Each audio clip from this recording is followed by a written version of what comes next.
mecanismos de retroalimentación. Su mayoría ya sabemos que son negativas.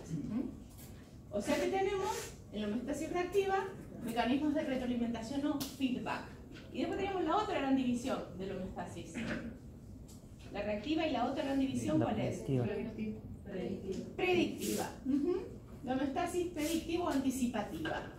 O sea que ya está predefinido cómo va a ser la respuesta antes de que el cambio suceda.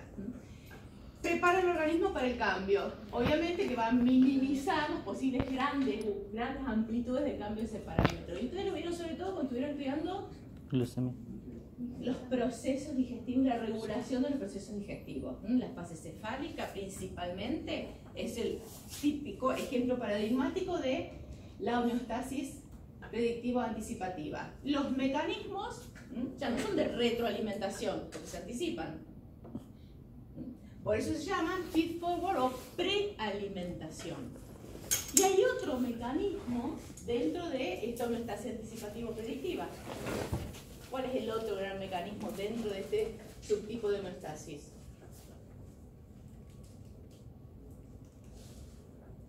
Gran mecanismo, que lo van a estudiar en la clase que viene principalmente.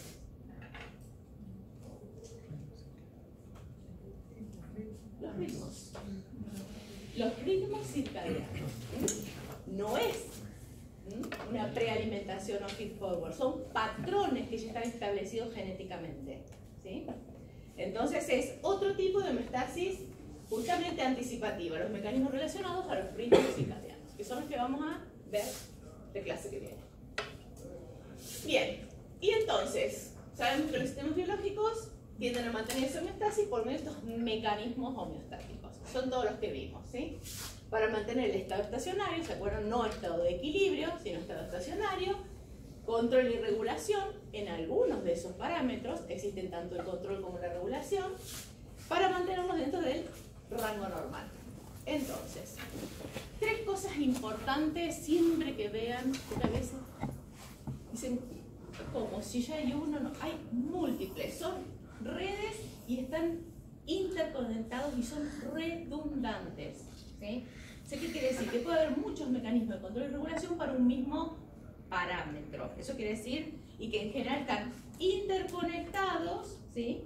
Y redundante quiere decir que hay varios mecanismos de control y regulación para un mismo parámetro. Y están presentes en todos los niveles de organización. ¿Sí?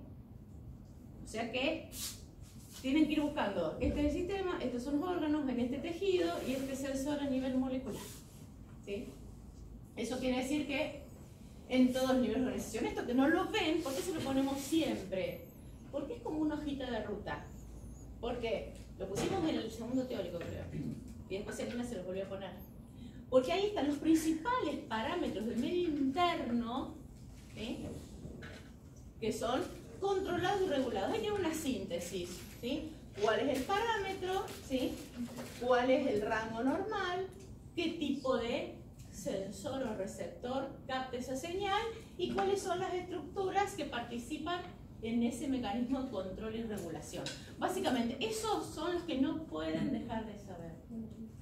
Porque son los básicos que mantienen la viabilidad de cada célula en el medio interno. Hoy vamos a ver uno de esos que es el calcio. Entonces, cuando hablamos de parámetros controlados y regulados, quiere decir que son sensados y activan mecanismos de regulación ante cambios. Y ustedes vieron este, ¿sí? Con Emilio. Este es uno de los mecanismos que regulan la presión arterial. Hay múltiples mecanismos a distintos tiempos que regulan a extremos de redundancia de mecanismos.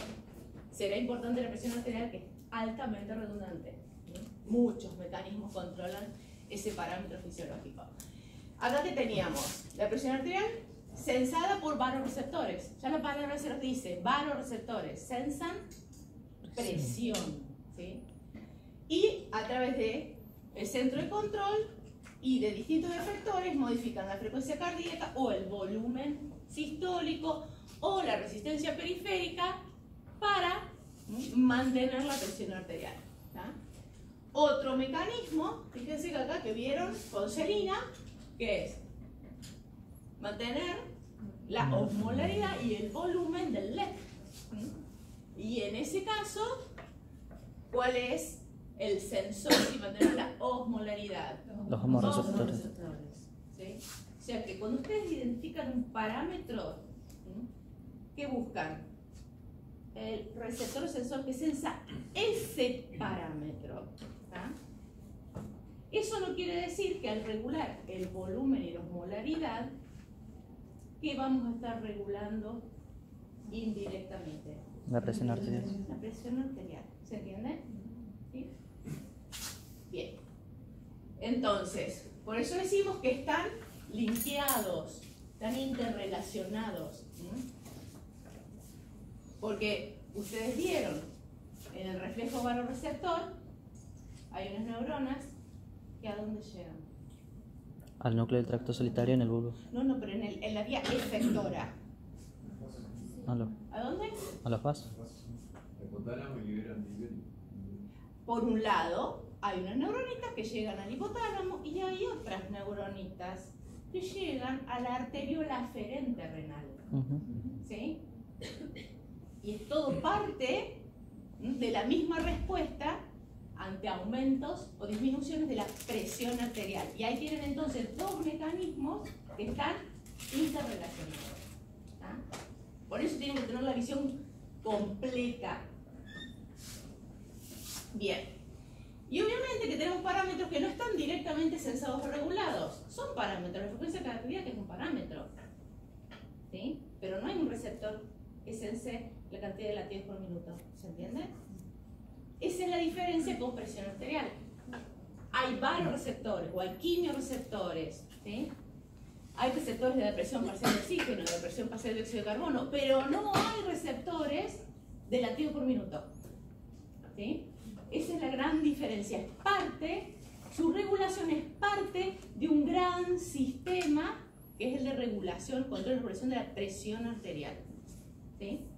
Entonces no lo van a encontrar, no existe, o por lo menos todavía no está descubierto. ¿No? Esa es la diferencia cuando ese parámetro contribuye a la regulación de otros parámetros. Obviamente que, ¿qué va a pasar ahí? Tenemos, ¿se acuerdan del concepto de parámetros estrechos y parámetros que podían, con plástico, podían cambiar la frecuencia cardíaca? Es plástica, ¿sí? Es parte de regulación de otros parámetros, ¿sí? Bien. Volviendo entonces a la relación entre homeostasis y sistema endocrino, dijimos que para mantener homeostasis, todos esos mecanismos están intrincados para mantener uno o varios parámetros. Siempre está participando el sistema endocrino en alguno de ellos. Constantemente han visto ustedes interrelación entre el sistema endocrino y el sistema nervioso, en todos los que han estado, todos los parámetros que han estado estudiando. Y el sistema, justamente acá, el sistema endocrino es donde se aplica bien la definición de sistema. ¿Se acuerdan cuando habíamos visto el sistema? Decía conjunto organizado. Entes, estructuras o subsistemas interrelacionados por una ley. Ese concepto de entes, ¿qué sería? Porque estructuras decimos órganos, ¿sí? Lo de entes, ¿qué serían? Por ejemplo, los mensajeros químicos. ¿Sí? Todo está organizado según una ley para cumplir una función. Y esto es muy importante. ¿Se acuerdan que decíamos que actuaban unívoca e inequívocamente? ¿Sí? ¿Qué quiere decir eso? Que cuando se estimula algo, el camino que recorre es solo ese, a través de esa red. Puede haber, como decimos, varias redes redundantes, ¿sí? Pero una vez que se activa es unívoca y la respuesta va a ser inequívoca, no va a dar una respuesta no esperada. Eso quiere decir unívoco e inequívoco. Ahora, si falla alguno de esos entes, tejido, ¿verdad?, nunca va a lograr dar una respuesta adecuada. Y ahí tenemos problemas. Cuando hablamos de sistema endocrino, nunca nos tenemos que olvidar de esto. Siempre decimos sistema endocrino y pensamos en las glándulas de secreción endocrina. Nuestra cabeza va directamente a... ¿Por qué? Porque todos los cuadritos del sistema endocrino te muestran la hipófisis, te muestran el páncreas endocrino. Es como que pero tenemos que acordarnos del tejido adiposo, ¿sí? Que libera mensajeros químicos al torrente sanguíneo. Son hormonas y es parte del sistema endocrino. ¿Lo vieron en el estómago? La grelina, ¿sí? El músculo estriado, cuando está activo, mucho tiempo de actividad, libera un tipo de citoquinas que se llaman miocinas. O sea que también es parte de ese sistema endocrino. O sea, no solo las glándulas de secreción interna clásicas constituyen el sistema endocrino. Y siempre que hablamos del sistema endocrino tenemos que ir directamente a las 2 o 3 vías principales de síntesis de hormonas que ya las vienen viendo de biología, ¿sí? Pero acá quiero recalcarles 3 o 4 conceptos para que después no duden cuando se les pregunta. Cuando hablamos de síntesis de hormonas, tienen que ir ¿a dónde? Al origen químico. O sea, tienen que saber 2 cosas. O el origen químico o toda la síntesis. Yo les aconsejo que sepan el origen químico, porque es una palabra el origen químico. Peptidoproteína, ¿sí? Esteroles, colesterol, y bueno, se te complica un poco con las derivadas de tirosina, ¿no? Pero después el resto lo van llenando. Si peptidoproteína es como la síntesis de cualquier proteína, ¿se entiende? El más sencillo. Síntesis de hormonas derivadas del colesterol, ahí se complica un poquito más las estructuras, horribles, ¿sí? Pero lo que sí no tienen que dudar es que son liposolubles, sin duda. Y en las derivadas de tirosina, ahí es un poquito más complicado, las síntesis son más complejas, y dependiendo de cuál estemos hablando, vamos a tener liposolubles y a otras que son hidrosolubles y no atraviesan la membrana. Pero son 6 cositas básicas que los ayudan en el resto de cosas que no tienen que memorizar. Pues ¿saben qué? No alcanza el tiempo elegido para memorizar tantas cosas. No. Entonces hay que razonarla, tener 4 o 5 conceptos de anclaje y de ahí razonarlas. ¿Cuándo se libera esa hormona que se sintetizó? Obviamente que la liberación va a depender del tipo de síntesis, ¿sí? Si son peptidoproteínas, van a estar en vesículas y el estímulo que va a sí o sí aumentar el calcio para que se produzca una exocitosis. Sí o sí. Si la hormona es liposoluble, en realidad se estimula la síntesis y liberación. ¿Se entiende la diferencia? ¿Sí? En el otro se estimula la secreción. Concomitantemente y sin apuro se está estimulando la síntesis a través de eso. Pero en el otro, si no hay síntesis, si no se termina de sintetizar, no se libera. ¿Se entiende la diferencia? No hay almacenamiento posible de esas células. ¿Y cómo se regula esa liberación? Tenemos los mecanismos básicos que ya los conocen. Acá estamos hablando de la regulación de la liberación de un mensajero químico, ¿sí? Y entonces, retroalimentación negativa, ¿cuál es el típico eje de regulación? Que no todas las hormonas tienen eje de regulación, ¿sí? El eje típico, ¿cuál es? Por ahora lo comenzamos en el hipotálamo, pero ya vayan sabiendo que no es el hipotálamo, porque el sistema límbico y la corteza también regulan al hipotálamo, ¿sí? Pero empecemos por ahora. Lo que no pueden olvidarse es del hipotálamo. En el próximo parcial, lo que no pueden olvidarse es del sistema cognitivo. ¿Está claro? O sea que el eje básico es hipotálamo, hipófisis, órgano. Retroalimentación negativa, la mayoría de los casos, salvo retroalimentación positiva, que ustedes estudiaron. ¿Sí? ¿Qué caso de retroalimentación positiva? Prolactina y oxitocina. No le escucho. Prolactina y oxitocina. Prolactina y oxitocina. Bien, ¿y qué más? Los estrógenos. Los niveles de estrógeno elevados que estimulan la liberación del LH. Exactamente. Y el último, que es el caso, por ejemplo, que vamos a ver hoy, que ya vieron con glucemia, por ejemplo, es que la retroalimentación negativa es por el producto que se regula. ¿Sí? En este caso el calcio, cuando había glucemia era la retroalimentación negativa, el producto que se está regulando. no hay que olvidar, hoy está medio duro, que esa regulación de la liberación hormonal no es solamente a través de esos tres mecanismos básicos, que siempre son una forma de retroalimentación. Tres, o positivo o negativo por producto. También en la regulación de la liberación hormonal hay que contar con ¿qué? Con el sistema nervioso autónomo. Prácticamente todas las células que liberan un mensajero químico están reguladas por el sistema nervioso autónomo, en la mayoría de las veces, tanto inervación simpática como parasimpática, a veces solo simpática, a veces solo parasimpática. Pero es un nivel de control de la liberación de ese mensajero. ¿Ustedes qué caso vieron de control de liberación de un mensajero por el sistema nervioso autónomo? Y lo vieron de forma redundante. Quiere decir que lo vieron por lo menos en 2 teóricos, en estos últimos 10 teóricos.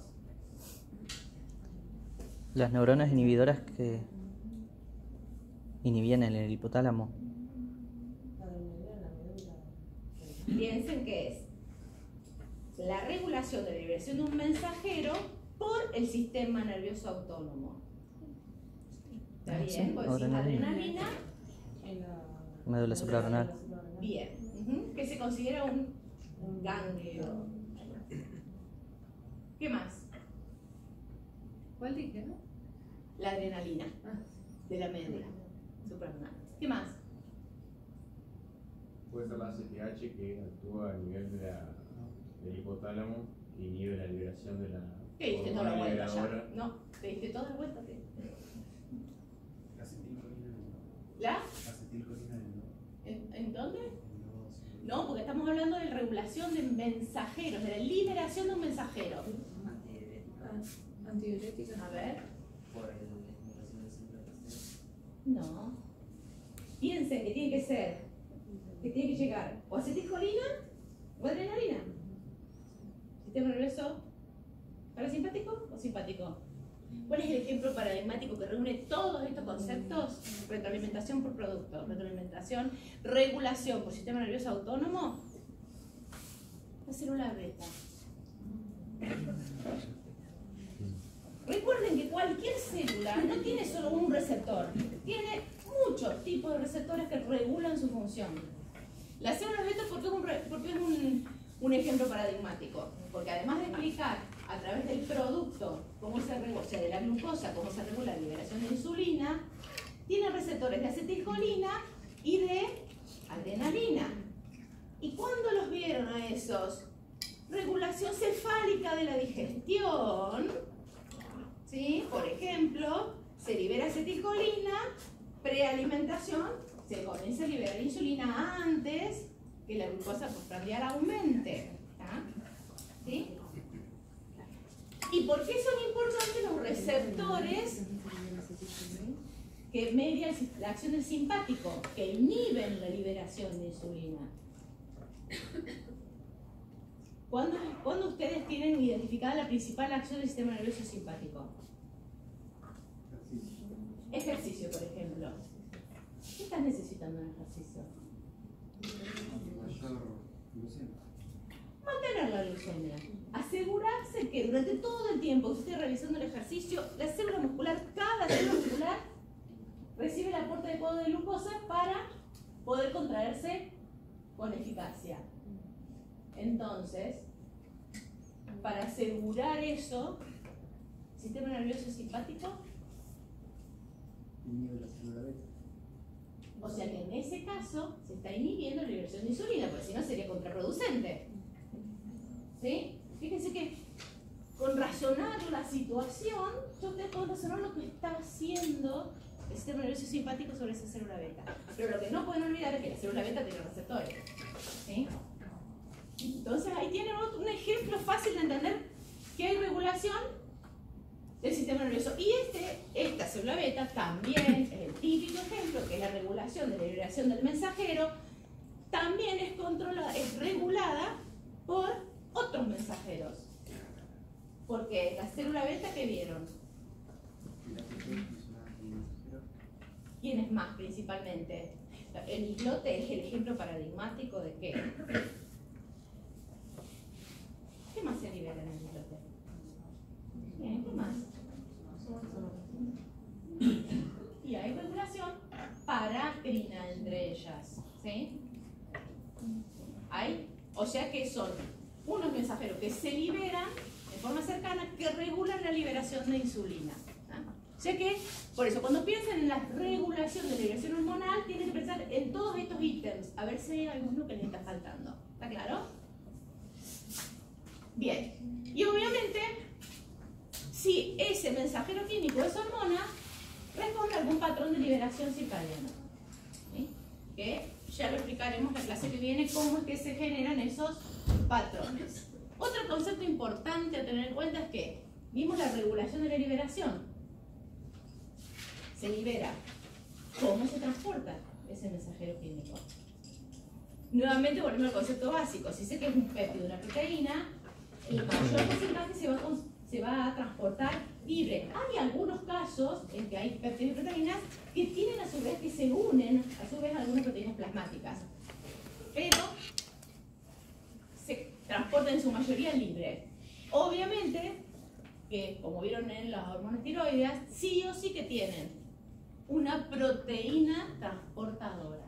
¿Y por qué es importante saber si un mensajero químico tiene o no una proteína transportadora? Porque la libre es la que va a tener la función. Exactamente. ¿Y de qué va a depender la cantidad de hormona libre? De la cantidad de proteína transportadora. De la relación de cantidad de transportador. Por eso es importante saber, por lo menos saber si tiene un transportador o no tiene. ¿Sí? Porque después entonces pueden deducir si alguna patología o alguna hipofunción o hiperfunción puede deberse a que en realidad lo que cambió es la proteína transportadora. ¿Sí? Pero ese link les tiene que quedar, que hay una relación, ¿sí?, entre esas proteínas transportadoras y la función. ¿Profe, puedes repetir lo del transportador? ¿De qué? Lo del transportador y la relación proteína-transportador. Que siempre que existe un transportador, ¿sí?, al ser la fracción libre la que tiene la función biológica efectiva, ¿sí?, la relación entre la cantidad que se transporta y la libre va a ser una expresión de la función biológica, que es justamente eso, la